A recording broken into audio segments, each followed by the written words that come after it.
Dňa 20. októbra prijala naše pozvanie spisovateľka Veronika Homolová-Tótová. Porozprávala nám o svojich dvoch knihách, ktoré napísala. Mengeleho dievča a Mama milovala Gabčíka. Mengeleho dievča je skutočný príbeh Slovenky, ktorá prežila 4 koncentračné tábory. Mama milovala Gabčíka je kniha o Jozefovi Gabčíkovi a atentáte na Heydricha.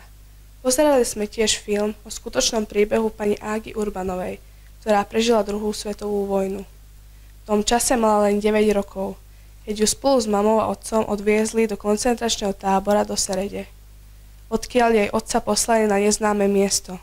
Ani Ágy, ani jej mama už o ňom nikdy nič nepočuli. Všetky príbehy a informácie, o ktorých nám pani spisovateľka rozprávala, sú neuveriteľné. Pripomínajú nám, že si máme vážiť slobodu a mier, pretože aj keď to teraz vyzerá ako samozrejmosť, v minulosti za nich ľudia zomierali.